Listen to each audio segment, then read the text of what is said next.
Hello all and welcome to your last lesson from chapter 1. So we're going to be talking about variation here, and you're going to be looking at your homework from chapter 1 section 11 here, and I will expect to see number 32 by the end of the week. So make sure you've got everything ready for notes and let's get started. Now for proportional or direct variation, there's two different equations you can use. I will tend to use them both for different purposes. If you've got one that you prefer over the other, I absolutely understand, and I'll just explain why I recommend and use the ones that I do. So the two equations look like this. We've got y is equal to k times x, or y over x equals k. And the reason that I use these is this is easier to graph, so if we're asked to write the graph of this, I will use this first one because it's basically in slope-intercept form already. And the other one here, the fraction, this is the one that I use for solving. And there's two reasons for that. The types of solving that you would have to do is either to find k, and this is already set up, you just plug in the two variables to find it. It's also really nice because then if you don't have to find the constant, because k is a constant, the constant of variation, if they don't ask you to find that, you can set the two types of problems equal to each other. So I'll show you what I mean for that in part B here.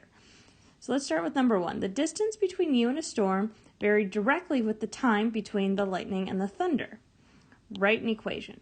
So if it says that two things vary directly, the distance in this case and the time between the lightning and the thunder, those are your two variables. Those two things that vary are your x and your y. So I might just use different variables such as distance over time is equal to k. I would also accept, of course, that distance is equal to k times t. Since I'm solving, I'm going to stick with this one as a fraction. They're both fine. Now here it says if a storm is 5,400 feet away when the thunder follows 5 seconds behind the lightning, how far away is the storm when it's 3 seconds behind? So what some of you will do is say, oh, okay, well, I'm going to plug these in, find k, then plug in my new values. Well, if you do that, the thing is you get your first distance over your first time is equal to k. Well, that k is equal to your second distance over your second time. So you don't actually need the k in the middle. You can just say, well, these two things are going to be equal, which is why I like to use this for solving, because then you can just say y1 is equal to x1 over x1 is equal to y2 over x2 and use a cross multiplication type problem, and you don't actually have to worry about finding k. Now, in this case, in this word problem, my first distance is 5,400 feet, and my first time is 5 seconds, and that's equal to my unknown distance and 3 seconds. From here, you can do simple, what we call cross multiplication is what I would use. Or you could divide this and simplify this fraction first. Either way works. I'm going to cross multiply first, and I'm going to end up with 3 times 5,400 is equal to 5 over d. I'm going to divide both sides by 5, and that gives me 3 times 5,400 over 5, like this. A nice easy trick is when you are dividing by 5 and you have a 0 on the end, I rewrite that as times 10, so that then the 5 and the 10 simplify like this, and then I get that my distance is just 3 times 540 times 2, which is 3,240, and then we use our context to tell us that the unit there is going to be feet. So again, you can use whichever one of these you like. I will tend to use the fraction one. Now another type of proportional or joint variation here. And what this basically means is it's direct or proportional variation with multiple variables. So for example, whereas before we would have just x and y, here you might say, oh, x is varying jointly with y and z squared.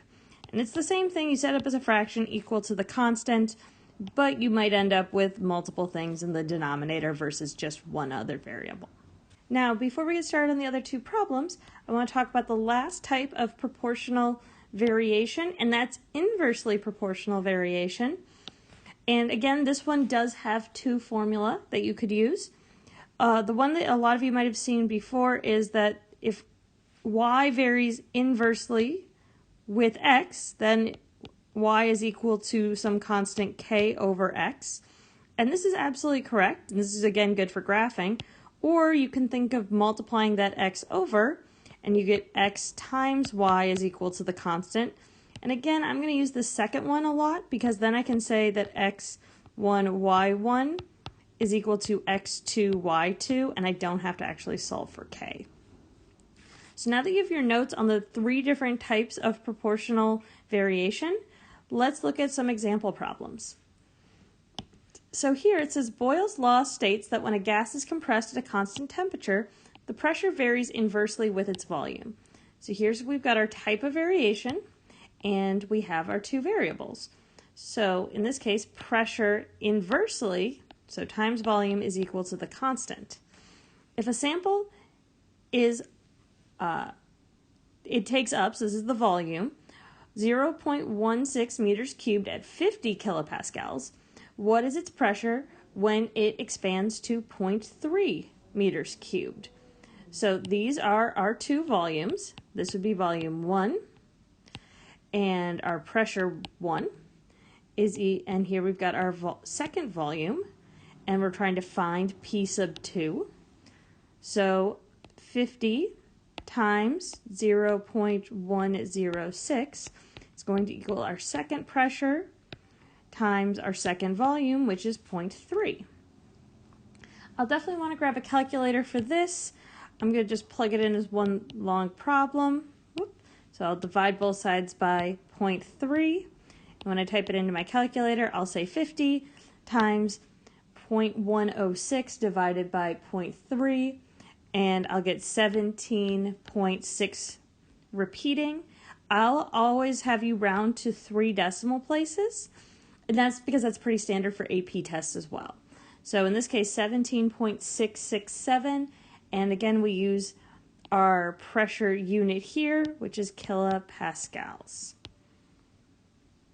Now, for our last type, you'll see a couple different types of variation happening. Newton's law of gravity states that the force of gravity varies jointly with the mass of the two objects attracting each other and inversely with the square of the distance between them. Write an equation for this relationship. So what we know is that gravity is our first thing, and it's varying jointly with the two masses. So the way that you might have seen this written already is that gravity varies jointly with mass 1 and mass 2, and then it varies inversely with the square of the distance between them. So where it's varying jointly, it's a division problem. If it's inverse, it's going to be a multiplication problem equaling k. So times distance squared, since it says here that it's the square of the distance. And you'll see this simplified in the formula to gravity is times distance squared over mass 1 times mass 2 is equal to the gravitational constant. If you have any questions about this or anything else from Chapter 1, please put them in the comments or make an appointment, and I'll talk to you later. Bye.